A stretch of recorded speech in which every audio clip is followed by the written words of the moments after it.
Marzeta Bodden. Thank you.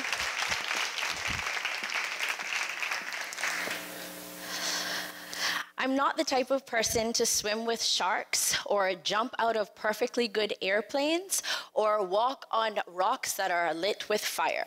No, I get my thrills from really intense brainstorming sessions, discovering new cities, and when the sommelier asks me what type of wine I'd like to drink, I ask her to surprise me. Those are my thrills. So when I signed up for the canopy tour in beautiful Alajuela, Costa Rica, I had visions of riding in a really comfortable gondola in the morning, sipping tea, not putting on a harness and a helmet, and signing away any rights that I had to suing someone if I fell to my death to the canopy below. I was not thrilled, but I did it. Yes, I did. Now, yes, what changed? Well, I stepped out of my comfort zone. Now, what's crazy is as comfortable as it was at the time, it was absolutely worth doing it because the cost of being comfortable in that moment was missing out one of the most spectacular, exhilarating, and unforgettable experiences of my life. Taking on new challenges and trying new things that shape us and accepting and creating opportunities that make us grow are critical to our success in many areas of our life.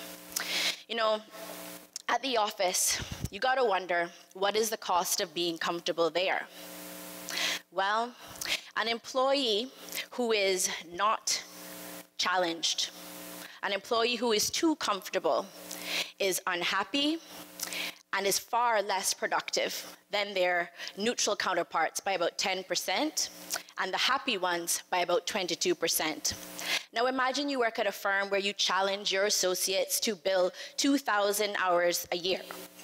Now, the really happy employees will bill about 2,200, and the not so happy might bill about 1,800. That's a 400 billable hour spread.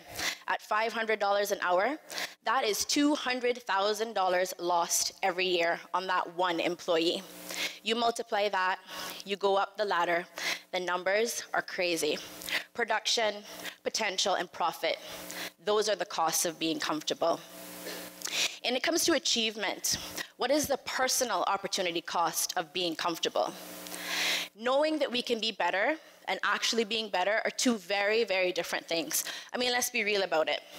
Talking about what it takes to be fit and actually being fit and doing those things are two very, very different things.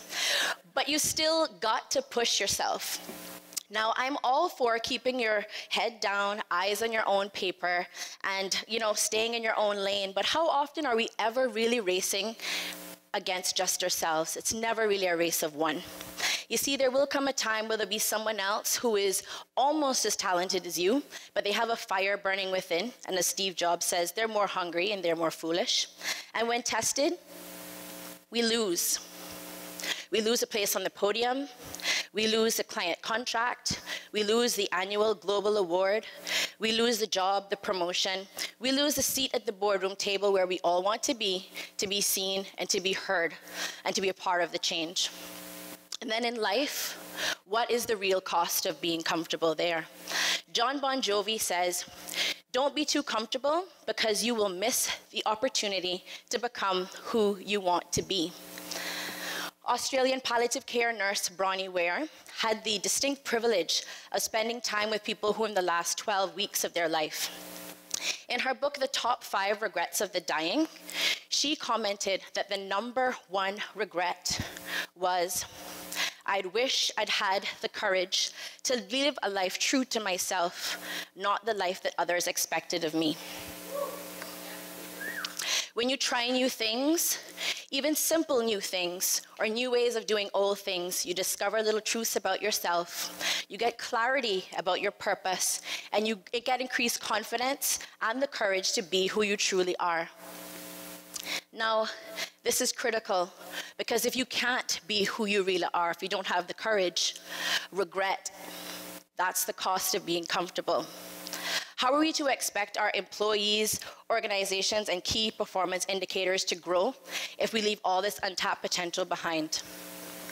How are we supposed to remain marketable if we do the same thing every single day?